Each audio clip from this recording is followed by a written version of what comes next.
Hi, everybody. So glad that you could all make it.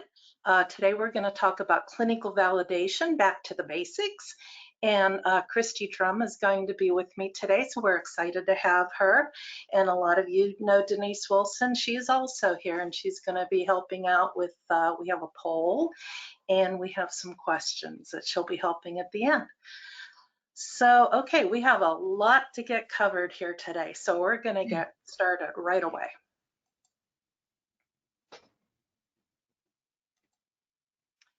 All right, you see you have a little control box, and you can open and close it. You can join the audio. There's a place where you can download handouts, and they are the slides of this presentation. And then down toward the bottom, you'll see that you can submit questions and comments via the questions panel. So please feel free, to do that. A few housekeeping things to take care of. As always, free CEUs are offered to ADAM members only. To obtain the CEUs, you have to attend the live webinar for at least 50 minutes, and you need to complete the survey that will pop up automatically for you at the end of the webinar. The CEU certificates will be emailed to you, and they are not available for simply watching the recording of this live webinar. Disclosure, we need to tell you, no individuals in a position to control content for this activity have any relevant financial relationships to declare. A little bit about the CEUs and contact hours. Whenever you complete the survey, you will be prompted to select the CEUs that you would like to receive. And there's not a limit. You can pick one, you can pick them all. Now, our next complimentary webinar will be next month, October 18th at 2 Eastern Time, and we'll be talking about successfully defending outpatient authorization denials. And again, CEUs for ADAM members only, and you can register for the new webinar at our homepage at www.adam.org. Okay, now there's some more housekeeping details that we have to go through. ADAM is the Association for Healthcare Denial and Appeal Management, and it is the nation's only association dedicated to healthcare denial and appeal management. Our mission is to support and promote professionals working in this field through education and collaboration. Our vision is to create an even playing field where patients and healthcare providers are successful in persuading medical insurers to make the proper payment decisions. And our website is www.adam.org, and it has been created through the generous support of PayerWatch. Just a little bit about PayerWatch. We have PayerWatch Appeal Masters and PayerWatch Veracity. PayerWatch Appeal Masters is dedicated to training, and we have trained thousands of people in denial and appeal management. We support taking your appeals all the way as far as you can possibly go, and we use a clinical legal approach. PayerWatch Veracity has to do with software that we manufacture and sell, and we are a leader in the industry, and the software is in service to providers to protect their revenue. A disclaimer, I have to read the whole thing. ADAM publishes and distributes materials on its website that are created by our members or invited industry subject matter experts for the benefit of all ADAM members. ADAM does not certify the accuracy or authority of these materials. These materials are distributed and presented as research information to be used by ADAM members in conjunction with other research deemed necessary in the exercise of ADAM members' independent professional judgment. ADAM claims no liability in relation to reliance on the content of these materials. The views expressed in the materials are the views of the materials authors and do not necessarily represent the views of ADAM. Any references are provided for informational purposes only and do not constitute endorsement of any sources. There are no conflicts of interest to declare for any individual in a position to control the content of this presentation. CDI week.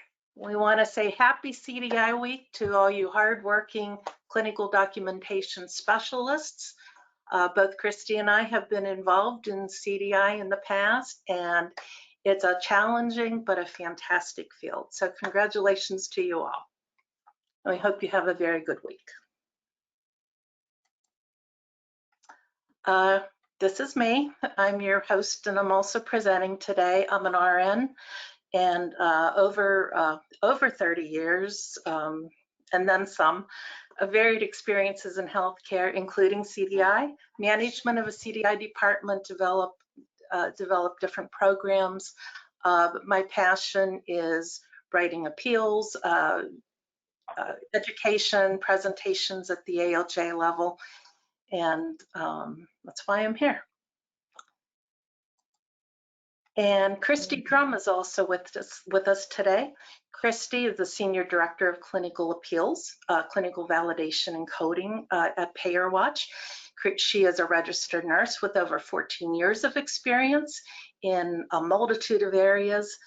In 2013, she joined the CDI department, where she completed concurrent and retrospective reviews with a broad work scope of DRG reimbursements, CC, MCC capture, SOI, ROM improvements, mortality reviews, and HAC and PSI improvements.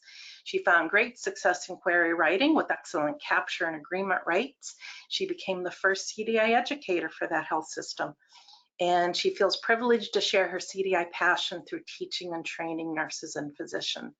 Currently, she works with PayerWatch as a Senior Director of Clinical Appeals for clinical validation and coding, leading a team of expert appeal writers.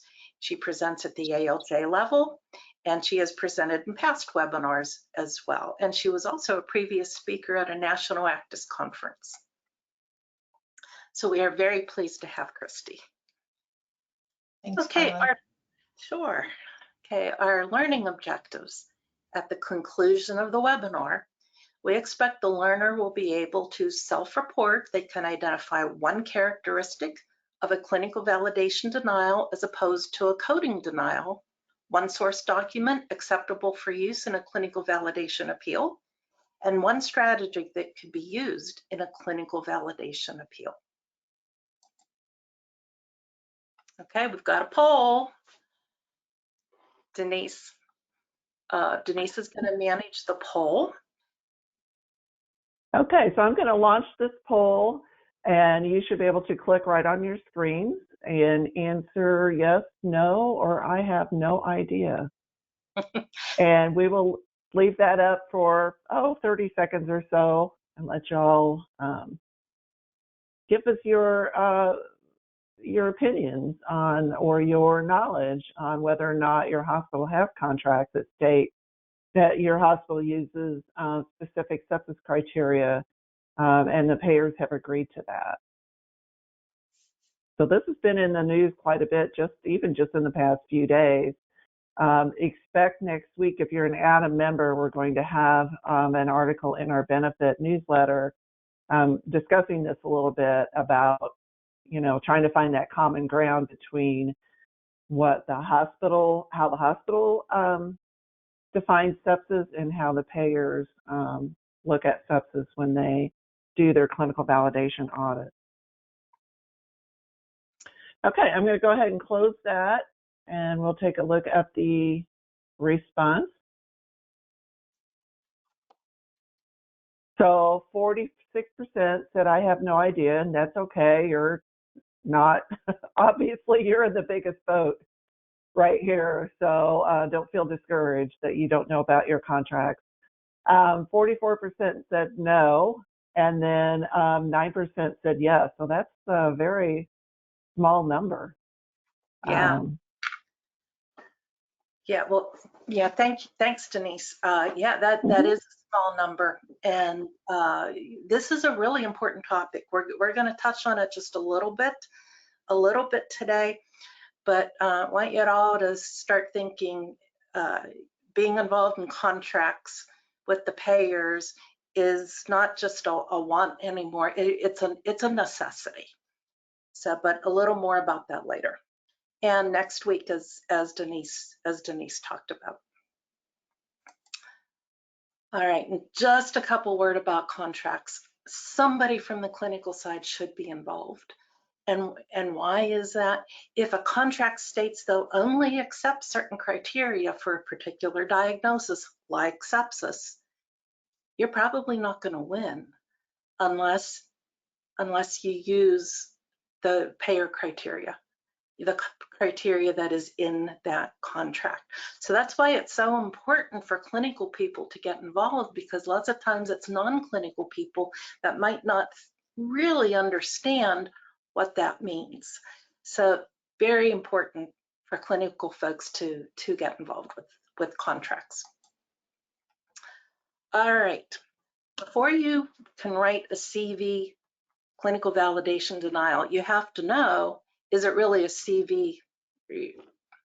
I said that wrong. Before you write a CV appeal, you have to know, is it a clinical validation denial or is it a coding denial? Because they can look very much the same. So you really have to dig down deep and you have to really understand what is being denied. Because whatever's being denied, that's what your approach is going to be to appeal. So just a few words about what CMS tells us about the RAC DRG validation.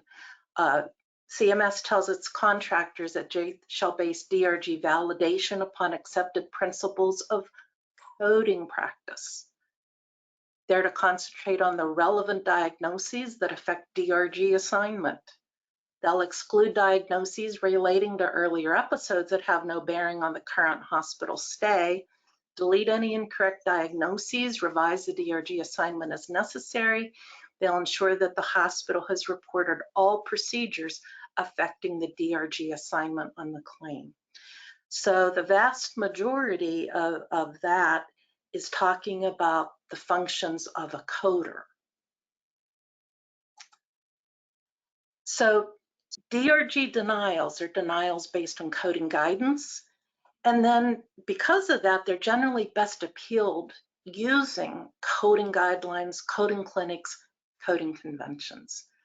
So for a DRG denial, an appeal proving that the diagnosis or procedure in question was coded correctly, it should be successful. You know, I say should be, but it should be. And likewise, if it's really a coding denial, a DRG denial, an appeal using clinical rationale, it's probably not going to be successful. So that's why it's important that you understand the difference. An example of a coding denial, AKI is denied because there was no treatment. Okay, so those of you who are coders in the audience, or those of you who are involved in CDI, you know that has to do with criteria for a reportable diagnosis. And it's based on coding guidance. It's something that a coder determines. So when I look at that, this diagnosis is denied because there was no treatment, I'm going to want to appeal using a coding argument. Coding guidance is generally used as source documents for a coding decision, not always, but generally. And whether or not a diagnosis is reportable, that's not something that a provider is going to think about when making the diagnosis. So that's a way that you can kind of differentiate between the two. Is this something a physician, a provider is going to think about when they're making the diagnosis? Or is this something that a coder is going to think about when coding the diagnosis? Now, clinical validation or CV denials are denials based on clinical factors, and they're generally best appealed using clinical criteria from evidence-based medical sources. So just as we talked before, that clinical guidance, clinical sources probably aren't going to be effective for coding appeals. Coding guidance is likely not going to be effective in the argument for the clinical validity of a diagnosis. Now, there is a place for just a little bit of coding information, and we are going to talk about that later. but for CV appeals, you want to prove that the diagnosis in question was diagnosed correctly per applicable clinical sources. So that's how you want to go after a CV denial. An example of a CV denial, encephalopathy is denied because the patient was described as being alert and neurologically intact. That's something that a provider is going to consider when making that diagnosis. A provider is going to look at the alertness and the neurological signs and symptoms to make that diagnosis. Coding rules and regs do not govern clinical rationale. Clinical information should come from clinical journals, textbooks, and that sort of thing. That's what they should be using as source documents for a CV decision. But that doesn't always happen. And we are going to talk to that point later. It's a very important part of an appeal if they are using coding guidance to clinically deny a diagnosis. We will talk about that because it's not okay. So clinical validation denials, when you boil it all down, that payer is essentially saying, doctor, you misdiagnosed your patient and we're removing your diagnosis from the claim because you misdiagnosed your patient. So I hope you can see that difference between essentially saying to the doctor they misdiagnosed as to a coder saying, coder, you didn't code it correctly. Very important. The dreaded dual denial.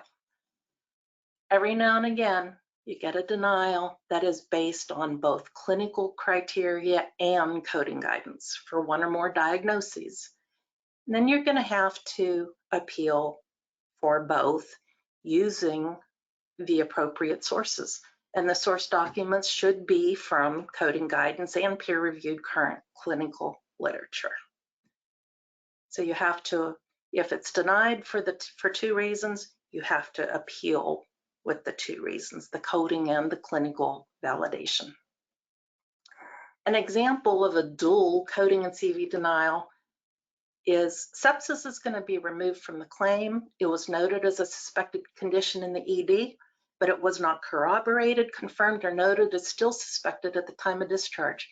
In addition, the SOFA criteria was only one. Now, those coders in the audience and those of you who are CDSs, you know that there is a coding rule that speaks to a suspected diagnosis and how it needs to be documented at the time of discharge in order to be coded. So that part of it is a coding piece. Then the SOFA criteria was only one. That has to do with clinical validation. So you need to appeal something like this with coding and with clinical validation. So who should write CV appeals? Some hospitals use coding professionals.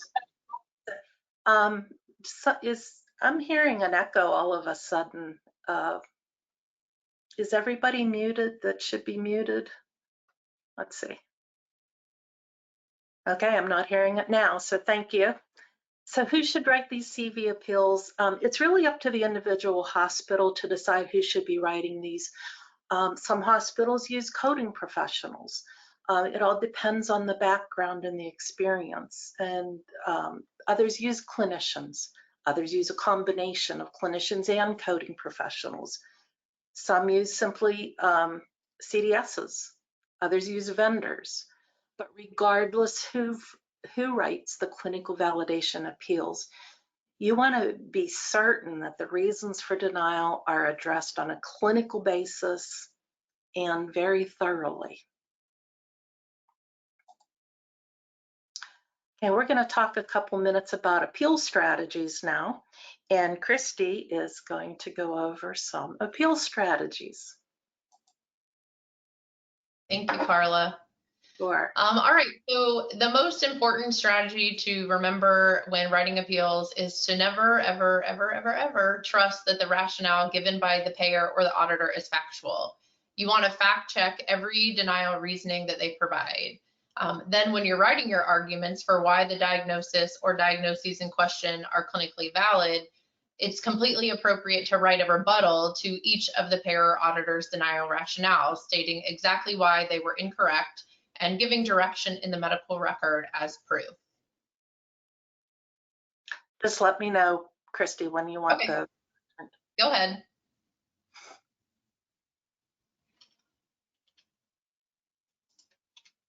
All right, so here's an example of a possible way that you could compose each of those rebuttals. In this example, you see that there is a statement or a claim by the payer or auditor outlining why the diagnosis was found to not be valid. And then you would combat that denial rationale with why the payer or auditor was wrong and how their logic was flawed. So in this example, the auditor or the payer claimed that the SOPA criteria wasn't met. And then you see how the appeal writer would prove that statement to be false by showing exactly what the SOPA score was and how the SOPA criteria was met. This is a great place to provide page numbers from the medical record that correlate with the rebuttal that you're giving. Likewise, you can either include your medical source references here or compile all those references in a separate section, a separate reference section somewhere else in the appeal. Of course, there's other ways to present your rebuttals. You could do this in a narrative format as well. I would recommend staying focused and making pointed statements so that your rebuttal paragraph doesn't turn into a multi-page dissertation. Keep in mind that you likely only have so much of the auditor or payer's attention when you're writing your appeal. So you don't want to lose them by expecting them to read a novel, no matter how well articulated or correct you are. So make sure you're making pointed rebuttals and giving pointed rationale for why they were wrong. Next slide. Another appeal strategy you should consider is making sure you're showing the auditor where in the medical record the diagnosis is documented. Ideally, this would include multiple times throughout the record showing that the diagnosis was consistently documented. We all know that that's obviously not going to be the case every time you write an appeal. So here are some areas that you might want to focus on. The H&P is a good place to start, or wherever the diagnosis is first mentioned or confirmed. Maybe that even looks like an ER provider note. You could include progress notes by the attending, perhaps somewhere in the middle of the stay, again, wanting to show that it was consistently documented. If the diagnosis was mentioned by any consulting providers, you could include that. That will show there's agreement by the providers that the diagnosis was valid. The discharge summary is also pertinent and important to include to show where the diagnosis was documented. And then, of course, if the diagnosis was an answer to a query that was sent, you want to make sure you include that as well. We do recommend providing the entire query in your medical record or in what you're sending back to the auditor or their payer, including the query question, any clinical indicators, and the provider's response. That way you can try and eliminate any accusations with that the query wasn't compliant and that it was a valid query. Again, keep in mind that more isn't always better, especially when your providers are heavy into copy and pasting. You want to show that your diagnosis was consistently documented throughout the record, but not necessarily the total volume of the documentation of the diagnosis in question. So you kind of got to find that good balance of what's enough to show that it was consistently documented, but you don't want to include potentially every single instance of where it was documented in the medical record. All right, next slide. In addition to the actual documentation of the diagnosis, you'll also need to include pertinent indicators, clinical indicators, to support why the provider made and documented the diagnosis. We've listed some of the most common places to find these indicators here for you. Just remember that all pieces of the medical record are valid, not just the provider documentation. So that would also include ancillary notes, nurses' notes, flow sheets, essentially any piece of the puzzle that would support signs and symptoms, any diagnostic findings, treatment, monitoring, and/or resolution of the diagnosis in question. Those would all be essential pieces to include in your appeal as a rebuttal. Next slide. All right, Carla mentioned this briefly just a little bit ago, but it can also be helpful to include some basic coding principles as a part of your rebuttal. We do, though, recommend keeping it simple and explaining why the diagnosis was valid in terms of meeting the definitions of a principal or secondary diagnosis. Keep in mind that we are talking about clinical validation appeals and not coding appeals. So just like Carla mentioned, you don't necessarily want coding rationales to be the crux or essence of your rebuttal, since that wasn't why the diagnosis was denied in the first place. And obviously an exception to this would be the dual CV and coding denials that Carla referenced earlier. Those are likely to require additional coding references. Next slide. All right, here's another great strategy, and that's analyzing and critiquing the payer or auditor's clinical source documents that were referenced or listed in their denial. Usually it's at the end of the denial after they've given, the reasons of why it's not clinically valid. They'll list their references at the end. We recommend reviewing those references or those sources first to make sure that it's even applicable to the diagnosis being denied. Don't be fooled by the title of the document or the reference that they give you. Just because it uses the diagnosis in question in the title of the document doesn't mean it applies or that it even supports what the auditor or payer is claiming. If it isn't applicable, directly point that out in your appeal letter. Second, you want to make sure that the auditor or payer's claims from the body or the content of the reference are true. We see plenty of times where the auditor outright claims that the reference or the publication states something in the article or in the source when in fact the article never even said that and it was a total misquote. We've also seen where the auditor or payer misquotes or misrepresents a publication when in actuality the publication directly supports the validity of the diagnosis in question, and it's completely opposite to the rationale that the auditor or payer has given.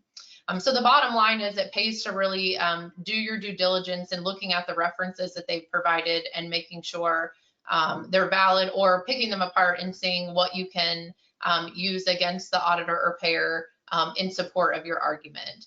Lastly, you want to ensure that the reference was published prior to the dates of service for the case that you're reviewing. If the dates don't line up, it's important to refute the use of the reference based on that as well. Additionally, it's also a good tactic to use your own clinical source documents or evidence-based references from peer-reviewed medical journals, textbooks, and such. You could use pertinent excerpts from your own references in your appeal letter in support of the clinical validation and to justify the diagnosis in question. And as we mentioned earlier, you can do them, you can reference them throughout your appeal, or if you wanted to put them collectively at the end of the appeal in a reference section, either way is acceptable. Lastly, be aware of any instance when the payer auditor is using clinical information from coding clinics as justification for the denial. And there are coding clinics that speak specifically against this. On the next slide. All right, here's an example. We've added a couple of them to the presentation here for you to review and use as applicable. This one here is from fourth quarter 2015, and it specifically states that the user may utilize clinical information within the coding clinics as clues, but that it was never intended or permissible to be used as clinical criteria. So the auditors or the payers are not allowed, or they're not supposed to be using clinical clues or clinical information in coding clinics as a reason to deny a claim or deny a diagnosis. Next slide. Here's another example of a coding clinic. This one's from third quarter 2008, and it essentially states the same thing as the last coding clinic, that coding clinics cannot be used as clinical criteria for code assignment.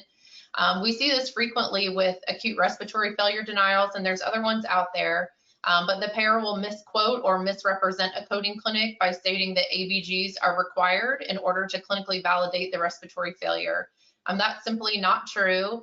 And more importantly, it's not how coding clinics were developed to be utilized. So if you see that as a rationale in your denial letter, you want to make sure and point that out, and that you're showing that that's not a valid rationale or a valid reason to be denying your diagnosis. Next slide.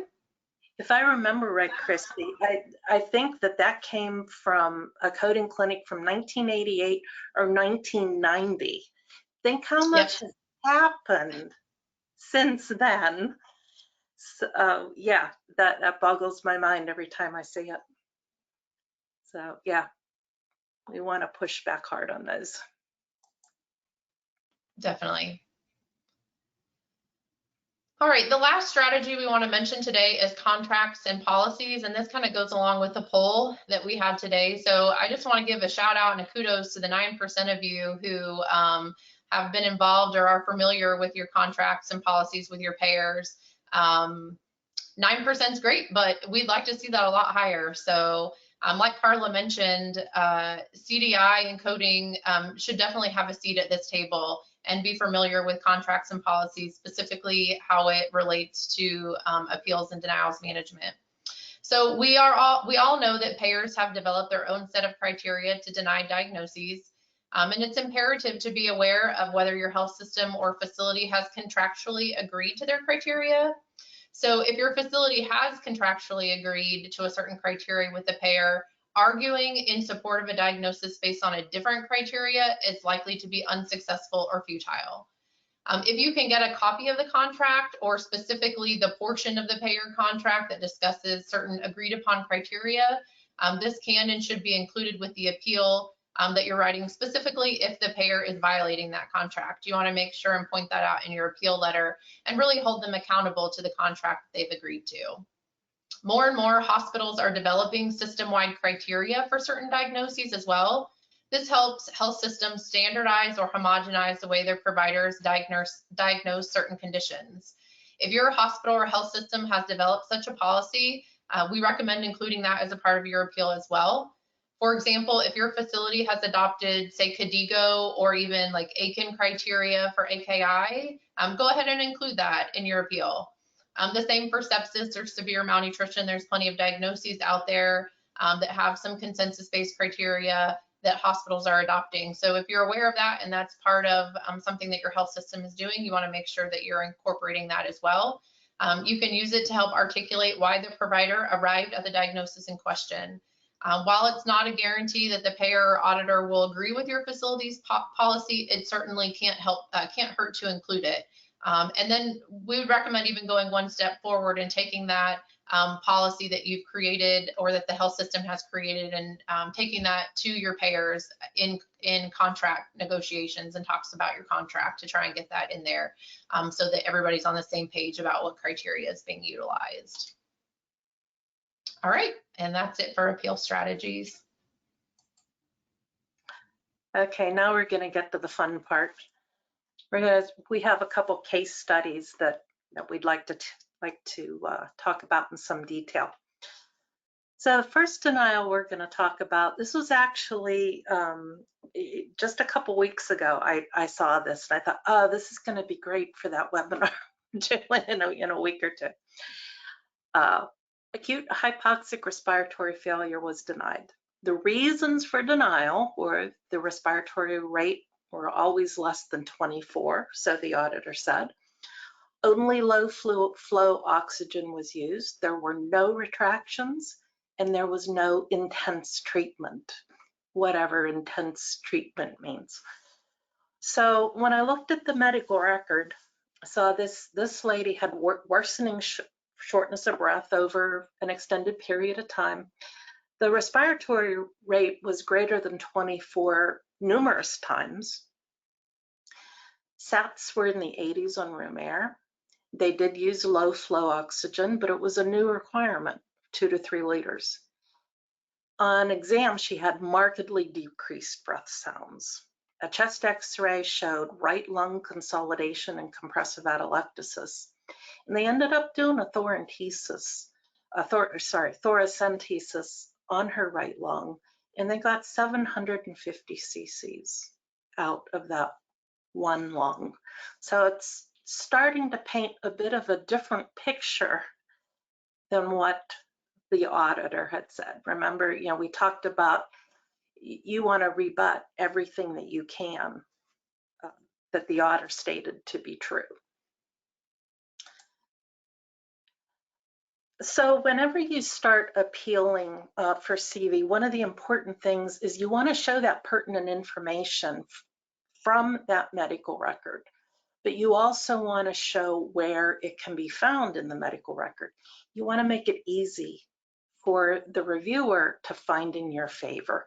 If you say there's this quote from a provider and progress note from wherever, but you don't give a page number, you don't want that reviewer trying to go through 50 pages to get to the right place. You want to make it easy for them.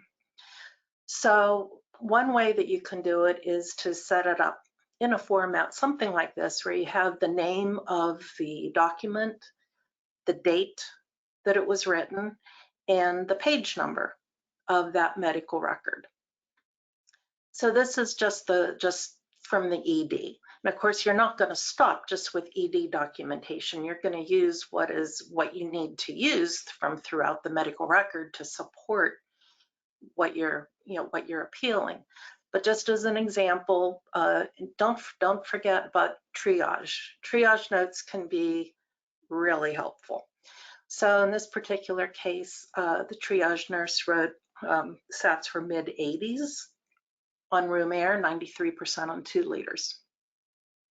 The ED provider note, typically, they're pretty long notes. You only want to bring out the pertinent excerpts. You don't, as Christy mentioned, you don't want to write a dissertation.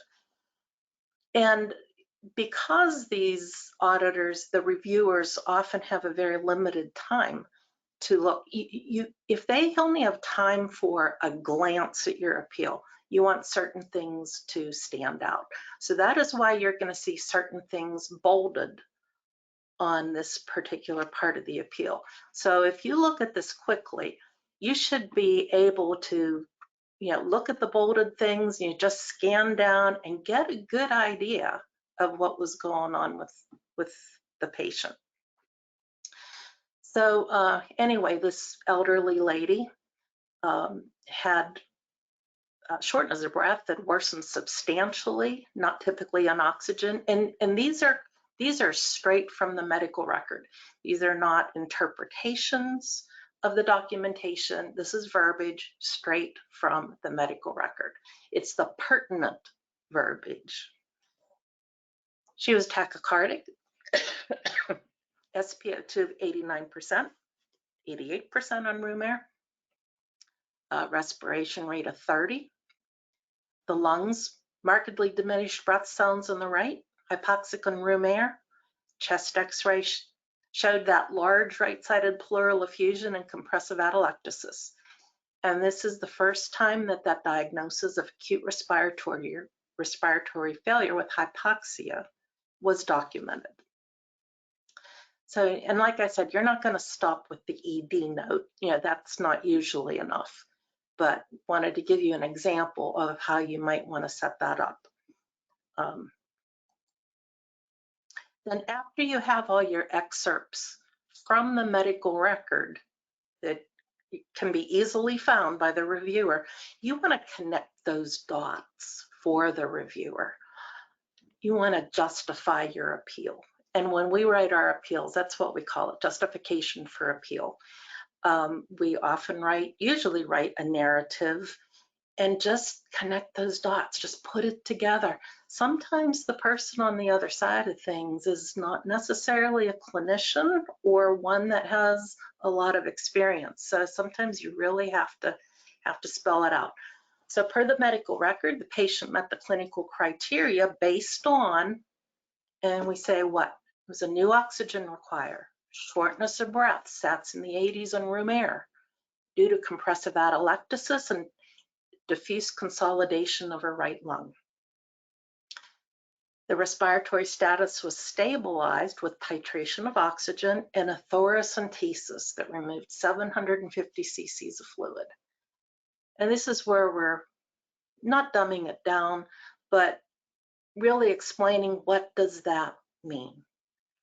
She had greatly diminished breath sounds in her right lung with diffuse right lung consolidation. In essence, her right lung had failed. When you come down to it, that's what happened. High flow oxygen, a certain respiratory rate, and retractions are not required for a licensed provider to establish the diagnosis. And of note, the reviewer was incorrect when it was stated that there were no documented respirations greater than 24. And as Christy had mentioned, you want to put in just a little bit of coding information. In this case, the respiratory failure was a secondary diagnosis. So we want to prove why it was reportable. And as I'm sure you know, you only need to have one of those criteria in order for it to be a reportable diagnosis. In this case, there were multiple. Clinical evaluation, it was met as evidenced by provider documentation and treatment plan. Therapeutic treatment was met as evidenced by oxygen titration and a thoracentesis. Diagnostic procedures met as evidenced by a thoracentesis. They sent the fluid for cytology. And serial chest x-rays. Increased nursing care and/or monitoring met as evidenced by close monitoring of pulse oximetry. So it doesn't take a long time to do that. You don't need to be a coder to learn to do that, but we have found that adding just that little bit of coding information to a CV appeal really, really helps. It helps get them overturned. So we do highly recommend just a little bit of coding information. And then you want to prove why you are right on a clinical basis using clinical evidence-based guidelines. You don't need a ton. One is generally enough if it's a good one. This happens to be the one that was used for this particular appeal, and you'll note that the whole article is not quoted, it's just pertinent excerpts, and whatever applied to the patient was bolded. Acute respiratory failure is defined by any one of the following: SpO2 less than 91% breathing room air. Bingo, done. But then there is more supporting evidence from this reference that applies to this case. So that's why that's bolded. Okay, Christy, you're up. Case study number. All right, this case study, our second case study is for the denial of sepsis. Specifically, you'll see here that the auditor used sepsis 3 criteria to deny this particular case, and the auditor gave elements of SOFA criteria that the patient didn't meet. So you see those here, particular elements of the SOFA criteria that they feel like the patient failed to demonstrate. Particularly of interest is the SOFA score. There was no SOFA score of 2, and they also linked it to post-hydration, meaning that it wasn't just good enough to have a SOFA criteria of 2, but it had to be considered after the patient was hydrated. Next slide. So just as Carla demonstrated in her example, here you can see that the appeal strategies that we've discussed are being implemented within the appeal letter. You see references here to specific examples within the record where the provider documented the diagnosis, as well as the source and page numbers. And again, just like Carla's example, these are only some of the references that were used in this, in writing this appeal. But you can see in the provider note here and in the progress note, we have, just like Carla did, there are some pertinent findings here that have been bolded to draw the auditor or the reader's eye to it, that we want to make sure that they see, in particular, that the provider documented the patient to have leukocytosis, the patient was found to have a UTI. Here we see in the very beginning of the record in the ER note, our first documentation of the diagnosis of severe sepsis. It's actually documented a couple of times. And then we also see that the patient has thrombocytopenia as well. On the next progress note that's referenced here, again, we see that the severe sepsis was documented again. This time the provider has documented that it was POA, or present on admission. And then we also see, interestingly enough, that the patient had positive blood cultures containing E. coli, but that the patient's platelet counts that were low were specifically linked to potentially being due to the sepsis here. So again, proving that organ dysfunction and provider documentation that's going to set you up for your argument. Next slide. Next are some references of some of the clinical indicators within the medical record. These are specifically the vital signs and lab values. Again, like Carla mentioned, we didn't have time to show all of the excerpts from the medical record, but one of the other techniques that we like to use, rather than do it in a long paragraph form, is to incorporate charts here for your vital signs and your lab findings.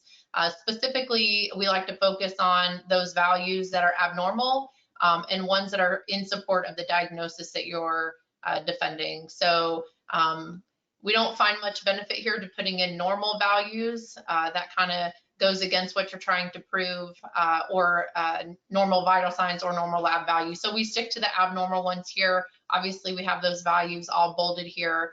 These are ones that are a little specific to a sepsis that we appeal. That correlate. You'll see that there's a column here for reference ranges that correlate or represent a diagnosis of sepsis. So there's plenty of them here, and we've given multiple citations for those, again, to show consistency. They're not one-time findings. So if all you have is one finding, that's great. But if you could show a couple, that shows that it wasn't just an isolated finding and that your patient had those abnormal findings. So you'll see here that the patient had elevated heart rate, had an increased respiratory rate, low systolic blood pressure, low mean arterial pressures.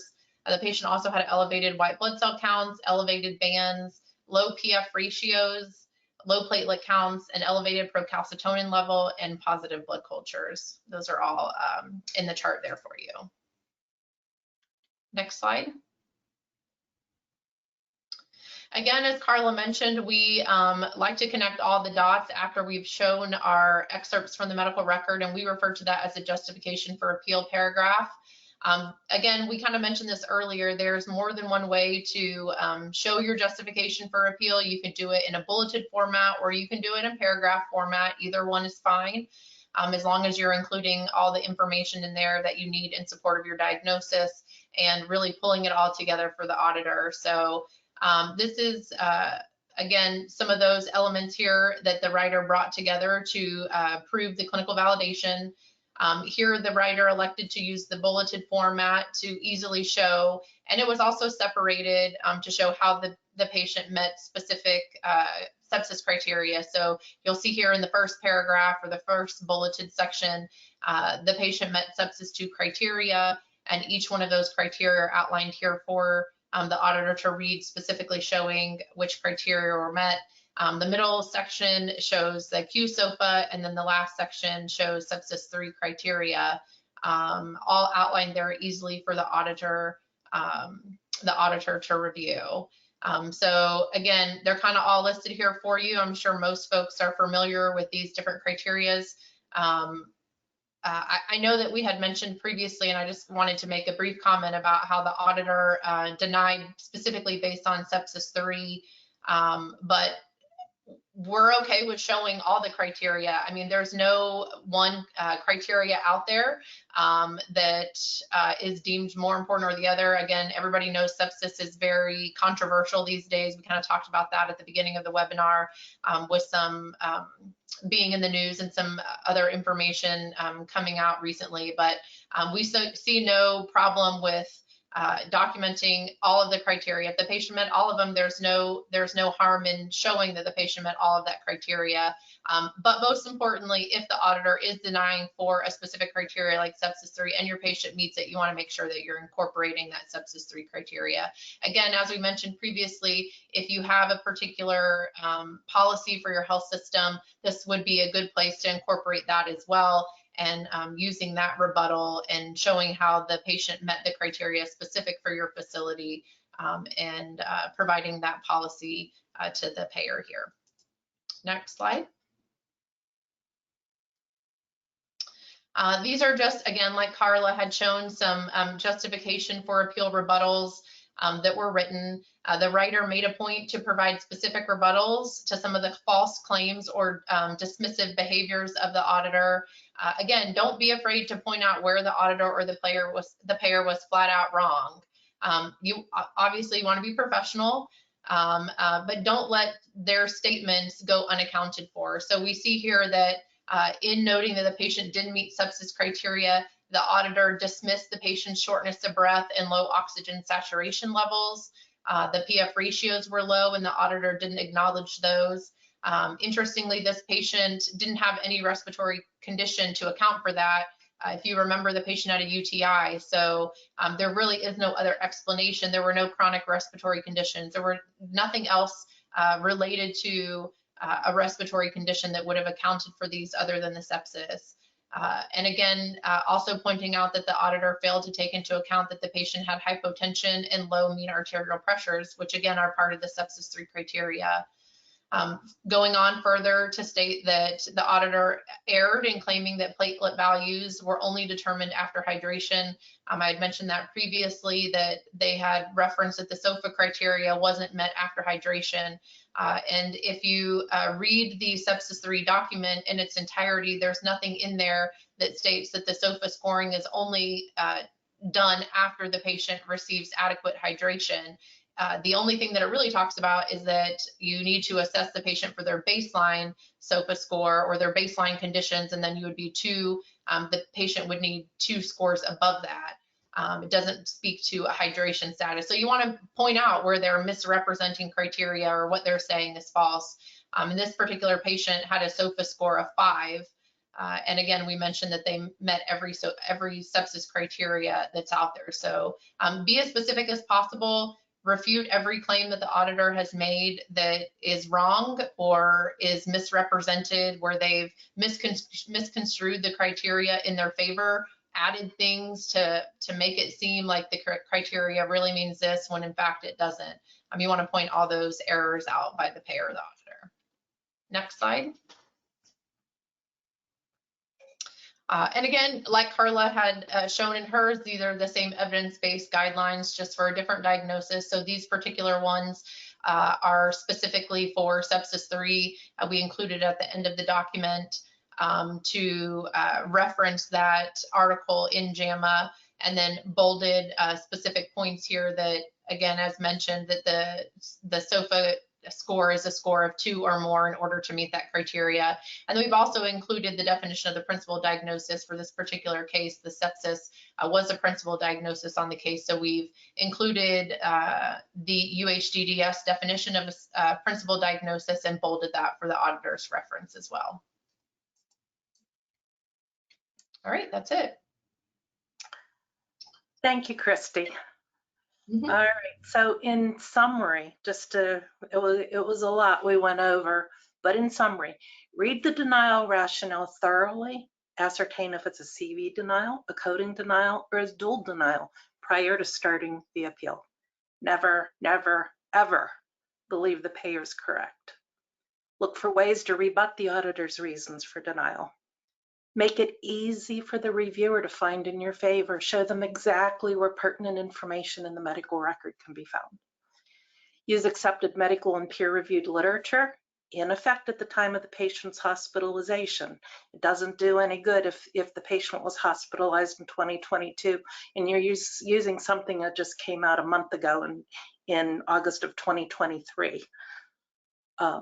Use that to support your arguments. Consider adding just a little bit of coding information to your appeal, and a clinician knowledgeable about CV denials should be involved with contract negotiations. Okay, and with that, we have time for a couple questions and answers. Denise, could you give us a couple questions and we'll see what we can do. Yeah. I'm going to start with this one because a couple people asked this question. Where do you find the criteria that you use for your appeal justification? Christy, how about I'll take that one. Sure, go for it. We look in peer-reviewed medical sources. Like we showed you in the examples, there was one from JAMA. I forget where the other one was from a journal called The Hospitalist that Dr. Pinson wrote. He's famous, real famous in the CDI world.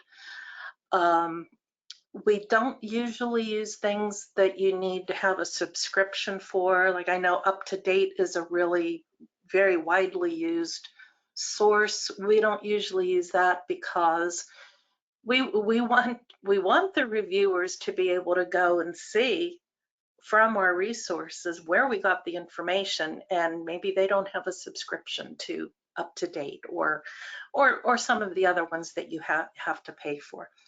So, but we use medical sources, not coding sources, medical sources for clinical validation.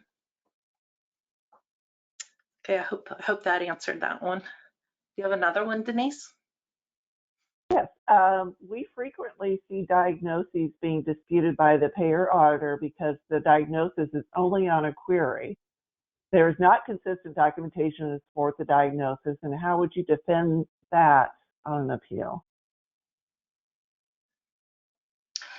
Christy, do you want to take that, or do you want me to take that? I can speak to it and then you can join me. I think that obviously there's a place for CDI queries, otherwise our CDI departments wouldn't exist. And so I wouldn't shy away from or be fearful or concerned that your diagnosis isn't consistently documented. Like I said, that's why CDI is there, is to get those diagnoses into the record.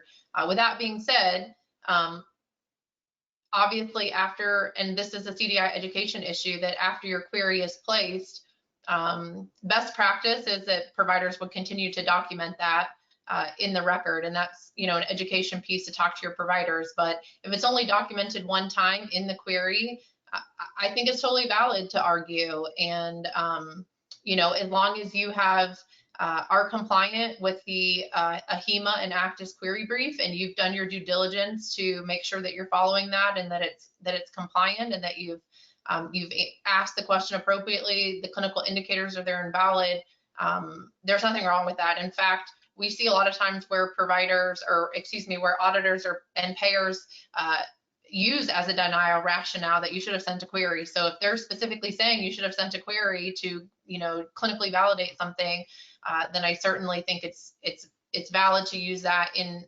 your defense as well. I think on those where it's only documented one time, best case scenario, you want to make sure your clinical indicators are really solid. To have really weak indicators and only have it diagnosed or documented one time in the record, it is hard. It's hard to defend, particularly if there's not, treatment monitoring, and you're only meeting, say, one of those criteria for reportable diagnoses that Carla mentioned, secondary diagnoses. But again, it's not out of the question. It's just a matter of how aggressive are you wanting to be and defend it. I think it's worthwhile. I think the more supportive your clinical indicators are, the better chance you have to do it. But on the flip side, I think if you stop addressing those and you stop fighting for those, the auditors are going to pick up on that, and they're going to use it to their advantage and continue to deny them. And so I wouldn't give them a stronghold or a foot in the door where that's concerned. Carla, did you want to add anything? Yeah, I just want to add one thing. I think in the latest update for the ACDIS and AHIMA query brief, there's some verbiage in there that you could actually use to rebut that. I can't quote it word for word, but I can tell you that there's a nice section in there, that it shouldn't be disregarded. So look in the latest edition of the query brief. Good question. Do we have time for one more? Up to you guys. Yep, let's try one more. Okay. What is your response when Optum uses the coding clinic fourth quarter 2016 that states that a payer may use specific clinical definition or set of criteria when establishing a diagnosis? Yeah, we see that all the time. And the payers are allowed to do that. That's why it's so important to have somebody with clinical knowledge with the contract negotiations and understanding what the contracts mean. Contract. It's so important because the payers are allowed to use at this point in time, they are allowed to use their own definitions. And if it's in the contract, then it's in the contract, and that's what you're supposed to be going by. So another good question. Yeah. I'll also just add that I personally think it's a fear tactic. I think that auditors use that to their advantage to maybe dissuade or discourage people to appeal. We see that written all the time in our appeal letters. We don't let it stop us from writing appeal. I mean, if the diagnosis was documented, it's a reportable condition. Like we mentioned, it's met the definition of a principal or met the definition of a secondary diagnosis, and you have strong clinical indicators in the record. Don't let that dissuade you or discourage you from writing an appeal. We see it often, and we still get cases overturned left and right for writing a strong appeal letter. And so I think auditors or payers use that to their advantage, but I certainly wouldn't let that change my mind on whether I'm going to appeal it or not. Stick with your gut, stick with your clinical knowledge, and use that to your advantage in writing a good, solid appeal letter. Agree, Christy. Okay, we are a minute past the top of the hour, so I think we are going to close now. And we will do our very best to answer any questions that have been written for us. And we will post that on the website. Give us a couple weeks, and but we will get it there. And there will also be a recording of this on the website, probably within a week or so. We want to thank you all for attending, and hope you can attend our next webinar on October 18th. And happy CDI week. Thanks. Bye-bye.